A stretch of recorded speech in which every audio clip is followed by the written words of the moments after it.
Hey guys, nice to see you again this week. I'm glad to say that message request is finally out on the session side, which I've been talking about for a couple of weeks. But if you download the latest updates for iOS, Android, and desktop, you'll see that when someone messages you for the first time and you don't have a previous history with them, that it'll go into the message request folder now. So super excited that that's out. There were a few bugs that came along with that release as well that we fixed up, particularly on iOS. We had push notifications, essentially a race condition in the push notification code that was occurring because we're doing some interesting performance stuff in the background with our push notification time now. But we have fixed that up in a recent release, and that should be going out today. Expected there's no issues there, so hopefully push notification reliability is going to improve on iOS after that. And I think there was some tiny issues with Android as well in terms of being able to access the conversation menu settings in some cases of conversation, so that's being fixed as well. And notable on desktop too is that automatic updates weren't provided for 1.7.7.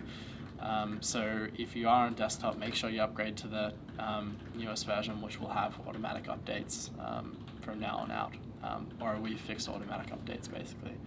What we're working on now, we're basically working on session ID blinding, which we've been talking about for a few weeks, basically cutting down the spam going directly to your session ID when you join an open group, and also we're working on calls too. So we've basically got one final change that we want to do cross-platform before those are released. So we're doing that now, and hopefully within the next couple of weeks we'll be putting out calls as well, and that'll be to everyone instead of just in the beta as it has been. On core, we basically just continued with our Wallet 3 work.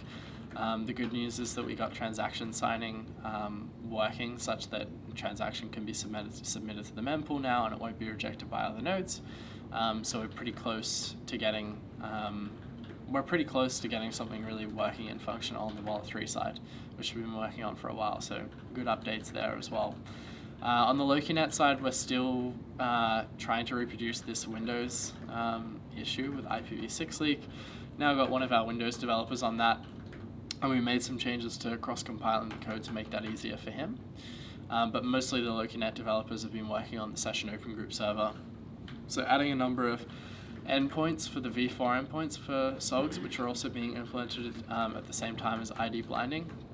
And this is going to give us new authentication capacity, but also new endpoints as well. Stuff like being able for administrators being able to see who's been banned, message editing, which I've been talking about for a while, and just some general changes around how the SOGs kind of work. So that's all being upgraded at the same time, the ID blinding and the v4 endpoints too. Not all of them will be implemented client-side yet, but we'll at least have the ability to have access to those endpoints client-side once we're finished with the v4 upgrade for open groups. So yeah, lots of things happening right now. Really excited to get through this week and push on into some of the more exciting spaces that we're exploring on the session side, and also on the Wallet 3 and LokiNet side too. So I hope to see you guys next week. Thanks. Hey guys, back again this week for another marketing update. Now this week's been a little bit slower than the previous weeks because we still have some team members that are under the weather from that bug that's been going around, but that hasn't stopped us getting things done. So at the moment, this week Cam and I have been working hard on some like Oxen brand iterations, just to the voice and to the messaging, to make sure that things are basically as clear as possible, but also just to keep things fresh and engaging for 2022, so things don't get stale. Also, we've been putting a lot more energy into the foundation this week as well. We've been trying to work out, well, it's more like strategy around figuring out like the right voice and presence for the foundation across the social channels, because it's something that we don't really tackle all that often when it comes to the foundation. But the increased energy that we've been putting into the foundation from the beginning of the year has really started to pay off. It's getting a lot more traction in civil society. Currently, we're collabing with a couple other Australian organizations on an upcoming campaign, which is it's going to be really exciting, but I can't really say anything more about that at this stage.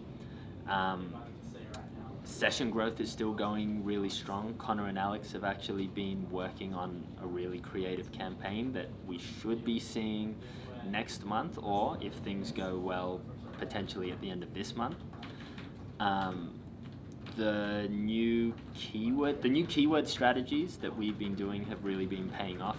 Actually, Session has now just ticked over 5,000 keywords in the top 100 search results. And Session, the website, overall has increased in the last 3 months 100,000 spots on the RF's website rankings. So now it's sitting in the top 300,000 websites in the world currently. We have unfortunately had, on the negative side of things, we've unfortunately had a couple postponements to some of the talks that we were going to do this week. So Kee had a TEDx Youth Talk and another podcast that was meant to happen this week that's been delayed now. So, I mean, they're still going to go ahead. We'll be seeing them in the next few weeks, so stay tuned to that. But, yeah, unfortunately, it would have been nice to knock them out this week, but c'est la vie. Anyways, that's it from me. I'll see you guys next week.